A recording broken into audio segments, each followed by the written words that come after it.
Salve, minha gente, tudo bem? Hoje já é segunda-feira, de novo.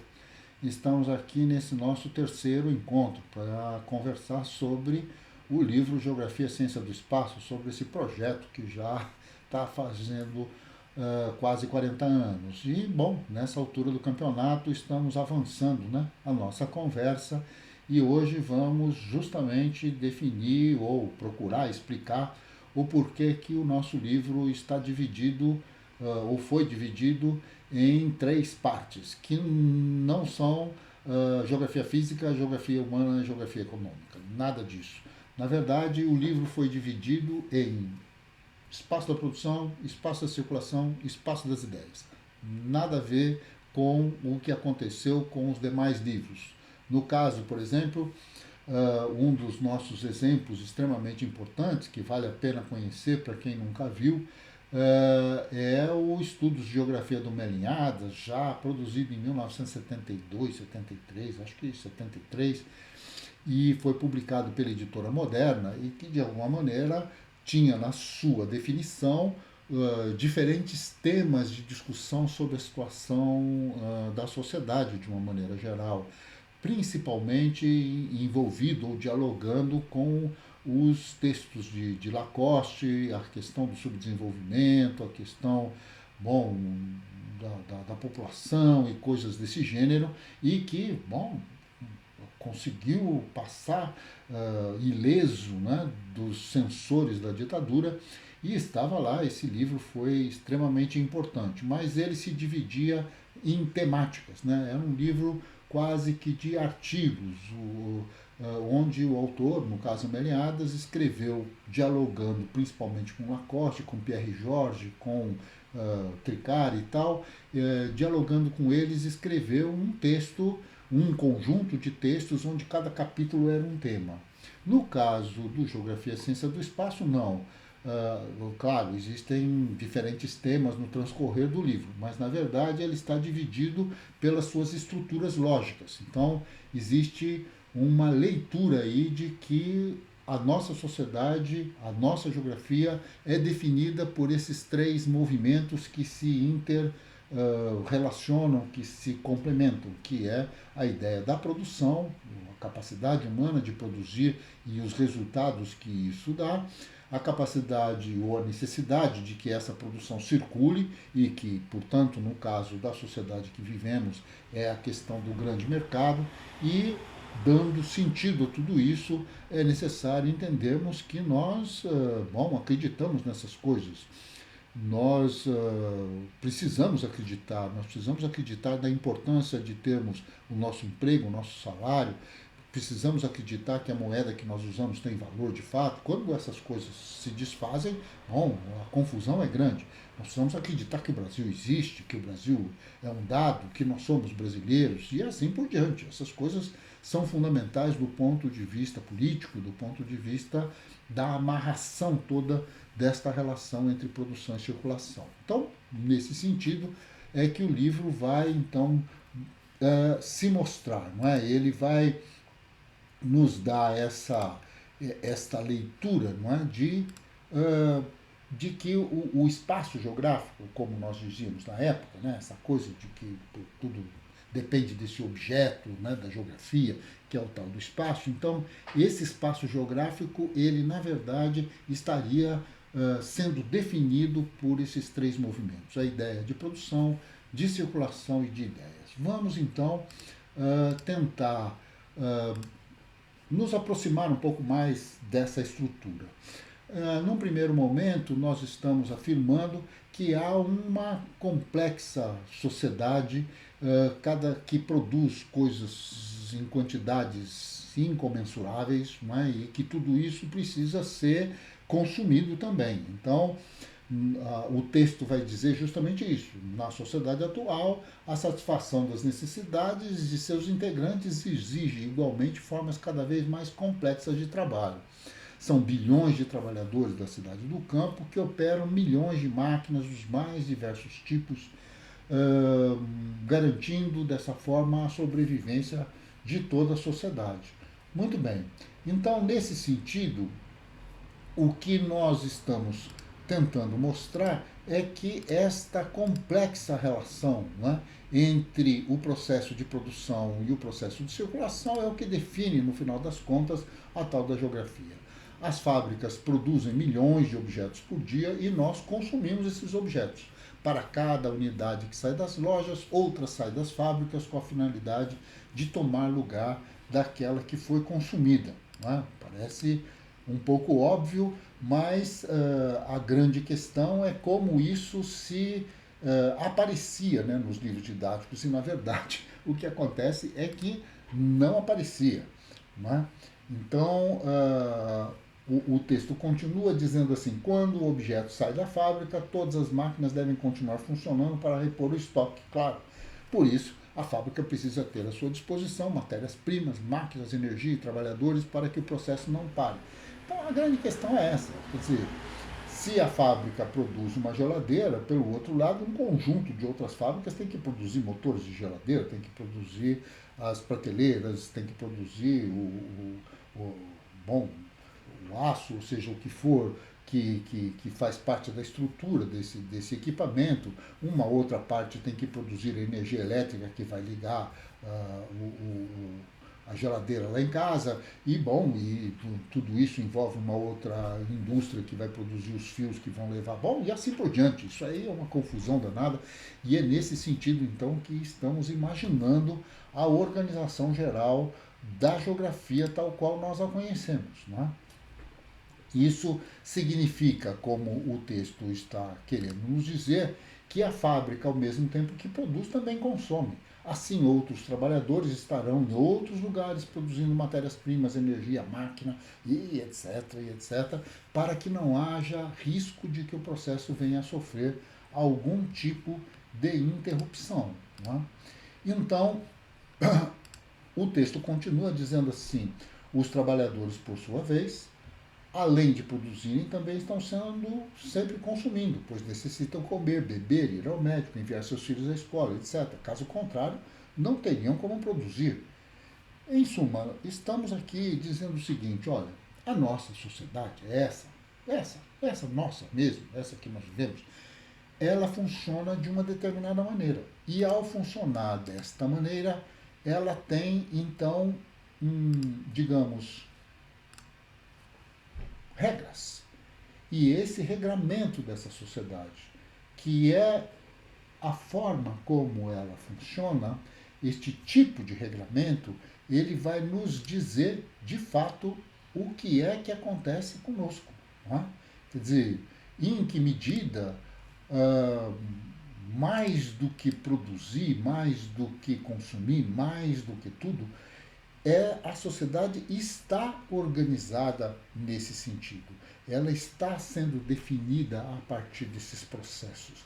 E, portanto, também da disponibilidade e as possibilidades técnicas, geológicas, geofísicas, etc., climáticas e tudo mais, para que o processo possa funcionar. Não é? Senão ele simplesmente não funciona. Então o texto vai dizer assim: considerando tudo isso, podemos dizer que a maneira de viver de uma sociedade é a verdadeira base da qual devemos partir para entender o seu espaço geográfico. Por isso, estudaremos a geografia agrupando do seguinte modo os principais elementos que definem a forma de sobrevivência das pessoas. Vejamos: o espaço da produção, as fábricas, as oficinas, os campos de cultivo ou qualquer lugar onde o trabalho fundamental seja produzir algo para ser consumido. A grande questão é essa: o mundo da produção. E este mundo da produção, ele define a velocidade, a ordem, a distribuição, a maneira, as coisas todas que estão associadas ao processo de realização do mundo. O estudo do espaço da produção se justifica como elemento fundamental de investigação geográfica, porque dependendo da forma como se produz, da quantidade de produtos disponíveis e dos objetivos da produção de cada sociedade, muito particulares serão as formas da produção espacial, isto é, da organização geográfica na linguagem de hoje, não é? Então, para dar sequência à coisa, o espaço da circulação. O espaço da circulação, as estradas, as lojas, as ruas, as praças ou qualquer lugar onde se estabeleçam relações que nos permitam ter acesso a bens e serviços dos quais necessitamos para sobreviver. Portanto, o espaço da circulação tem dois fundamentos básicos. Um deles, que é conectar a própria estrutura produtiva. São as grandes ferrovias, as grandes estradas, no caso do Brasil principalmente, mas os grandes rotas de navios e tudo mais, que vão levando então petróleo, matéria-prima, ferro, etc. E, e, bom, de um lugar para outro, né, das minas de ferro para as siderúrgicas, das siderúrgicas para as fábricas de automóveis, disso e daquilo, e assim sucessivamente. Então, eu tenho um processo que interconecta a própria estrutura produtiva. E tenho este processo que resulta num outro processo, que é aquele que nos oferece a possibilidade de consumirmos, que é o supermercado, que é o shopping center, as lojas, as feiras, os isso e os aquilo, onde nós vamos então comprar as coisas. Esse processo de circulação, ele é organizador.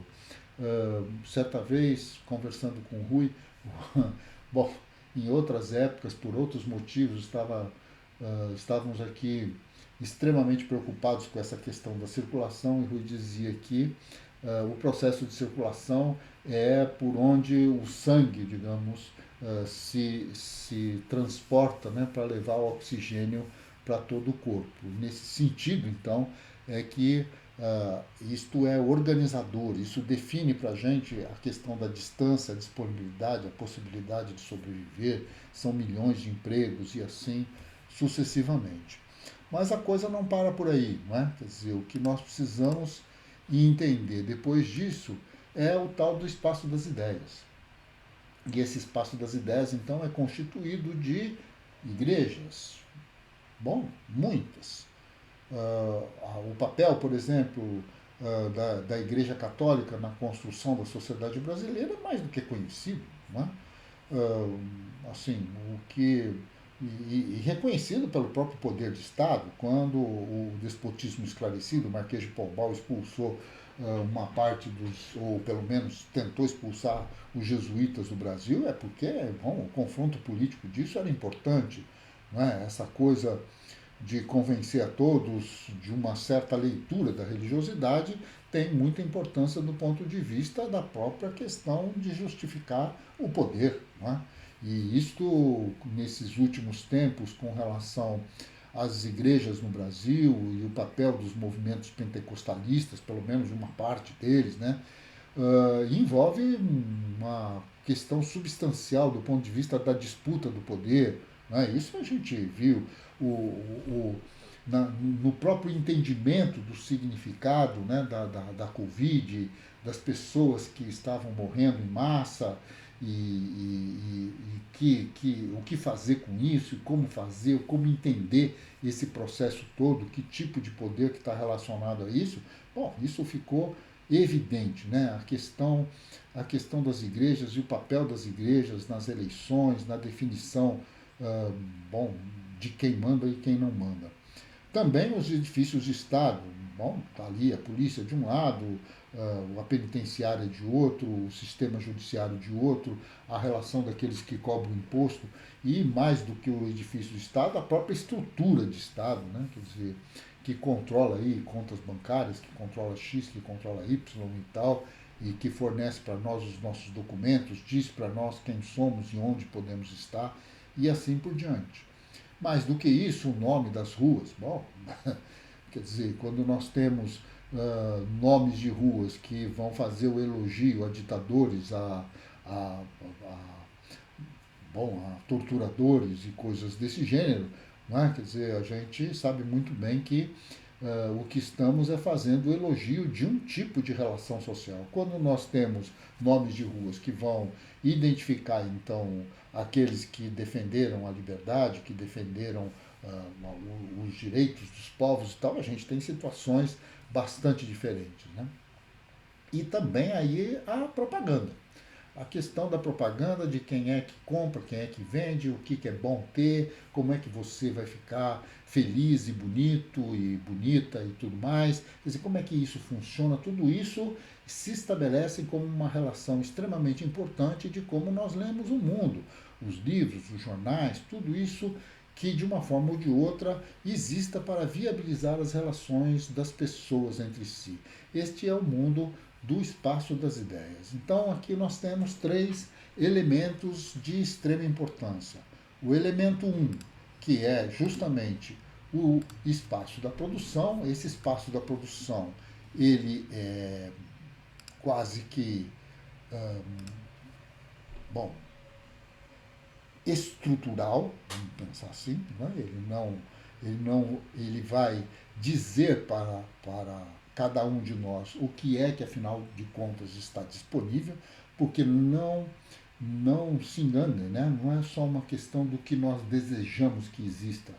Uma parte considerável das coisas que nós desejamos só passamos a desejar a partir do momento em que elas existem.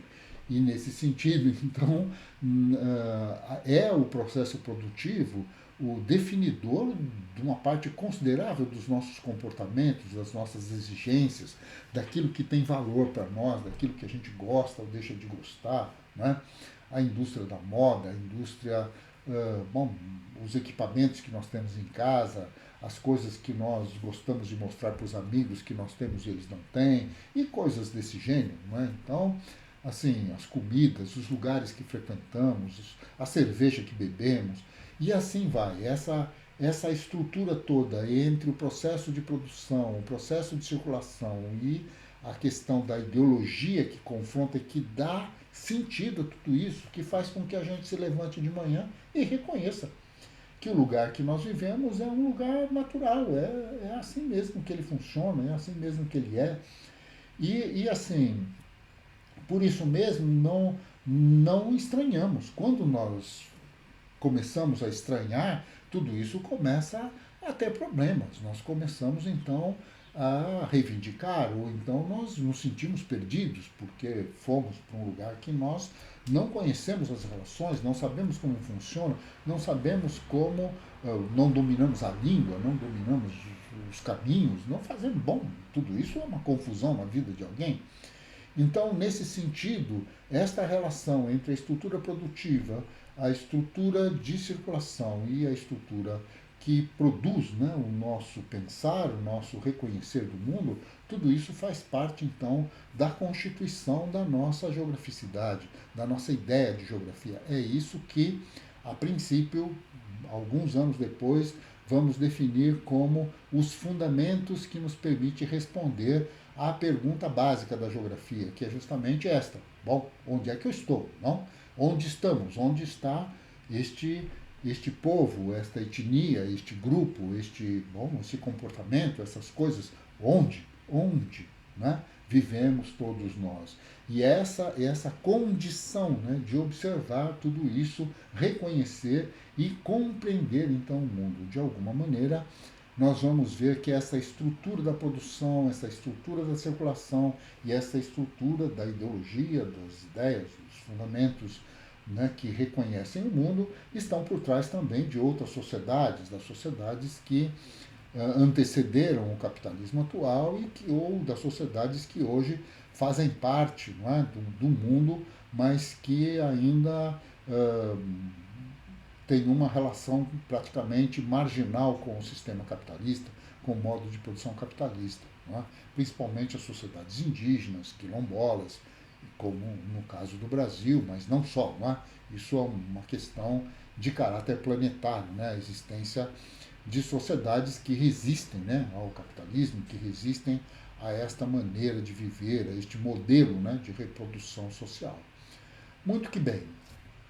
Então, depois de tudo isso, nós andamos aqui discutindo, não é? Ou colocando em questão justamente o nosso o nosso exercício, né? Quer dizer, esse capítulo 1 ele termina e existe um exercício que eu acho que merece a gente fazer alguns comentários sobre eles, porque no final das contas, Bom, essas coisas não funcionaram exatamente do jeito que a gente imaginava. Quer dizer, o que nós, esses exercícios, esses temas para discussão que terminam o primeiro capítulo, eles, hoje, né, depois de tantos anos, olhando para cada um desses textos, acho que vocês vão concordar, eles, na verdade, têm mais o sentido de uma discussão de caráter acadêmico, de uma pessoa adulta, já com uma formação razoável do ponto de vista geográfico, sociológico, histórico e tal, para poder dar conta disso que estava sendo colocado. E isso, sem dúvida nenhuma, teve lá os seus efeitos, né, do ponto de vista do desenvolvimento do próprio texto, do próprio livro. Vejam, por exemplo, o primeiro exercício é confrontar as noções de paisagem e de espaço geográfico apresentadas no texto como conceito geográfico que você conhecia anteriormente. Quer dizer, o que é que você sabia de paisagem? Como é que você imaginava que era paisagem e que sentido que ela tem? E depois, bom, o que é que você aprendeu com esta nova conceito?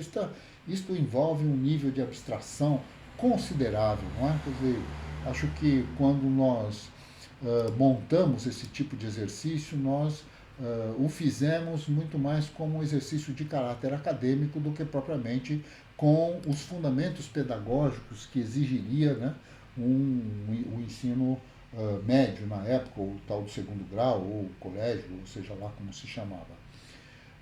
E aí a grande questão, no segundo tema, né, de discussão, em sua cidade você com certeza observa inúmeras paisagens, são bairros, ruas, avenidas, dos mais diferentes aspectos e formas. Com base nos conceitos de paisagem e espaço trabalhado no capítulo 1, faça com os colegas uma discussão sobre por que podemos considerar estas inúmeras paisagens como pertencentes a um único espaço geográfico. Considere as seguintes questões. Não é? Bom, a primeira delas, qual a relação existente entre essas paisagens e quais os elementos do espaço que se encontram fora do seu campo de observação. Sem dúvida nenhuma, algo de extrema complexidade para se pensar nesse momento, não é? Da formação dos nossos alunos e que vai exigir, então, uma reflexão considerável. Então, antes de terminarmos aqui, alguma discussão no seguinte sentido. Temos aqui dois movimentos, né, desse capítulo 1 que são fundamentais do ponto de vista dessa nossa discussão. Em primeiro lugar, essa tentativa de romper com o livro didático de geografia, tal qual ele aparecia no Brasil até aquele momento, e que, bom, guardando as devidas proporções, ele volta a aparecer depois nas últimas décadas. De qualquer forma, a grande questão nesse momento é estabelecer a possibilidade de se ler o mundo a partir de outros parâmetros. O parâmetro, portanto, é a sociedade, num momento muito imediato, e se esse parâmetro é a sociedade, são os movimentos fundamentais da sociedade que vão dar, vamos imaginar assim, vão dar a liga, né? vão estabelecer o ponto de conexão entre este sujeito que pensa o mundo a partir da tentativa de entender a sua geografia e o discurso que ele é capaz de fazer. Então, temos aí um conjunto de elementos extremamente importantes que vai desde do indivíduo que nem para pensar se aquilo que ele está pensando é geografia ou não, até o profissional na área que vive de produzir esse discurso. Então, este indivíduo que está lá na rua e que para lá pelas tantas num ponto de ônibus e que olha e fala, será que o ônibus vem? Será que eu estou no lugar certo? Será que já está na hora de descer? Será que eu já cheguei no meu trabalho? Bom, onde estou, né? No final das contas, porque cada uma dessas respostas vão estabelecer para mim, vão me obrigar de alguma maneira a ter um determinado tipo de comportamento. Dependendo de onde eu estou, eu vou reconhecer então o que é que eu posso ou não posso, devo ou não devo fazer. Então, este é o questionamento geográfico de qualquer um de nós, cotidiano, diário. Tal. Outra coisa é o indivíduo que olha para isso a partir de um conjunto, de um discurso absolutamente sistemático, não é? Que vai então estabelecer relações em outra escala, né? Vai definir então o como vivem os povos, ou pequenos grupos, ou pessoas de fato, mas em função de uma articulação que, na sua reflexão, envolve explicitar quais são os elementos que estão colocados ali para definir o significado de lugar, o significado da existência daquela relação e que define o porquê define o comportamento das pessoas. Então, este livro ele aparece com esse sentido. Vai rediscutir o sentido de paisagem, vai rediscutir o sentido de espaço, vai rediscutir a própria estrutura do material didático e do discurso geográfico dominante no Brasil e que, bom, na sua tradição francesa é dominante numa parte considerável do mundo, não é? É o senso comum quase da geografia em muitos e muitos países, escolas e livros. E aí este livro veio para, como diria o Raul Seixas, esse livro veio para ser a mosca na sopa. Ele veio para atormentar a vida, né, das pessoas, dos professores, do que estava acontecendo e deste movimento geral que foi a renovação da geografia brasileira nos anos 80. Muito bem, paramos por aqui. Na próxima segunda-feira vamos ter a continuidade dessa nossa discussão. Um abraço a todos, espero que tenham uma boa semana. Continuo aqui, como sempre, esperando os comentários, as perguntas e tudo mais que um vídeo como esse pode provocar. Um abraço a todos vocês, viu? Muito obrigado por estarem aqui com a gente. Até mais, até a próxima.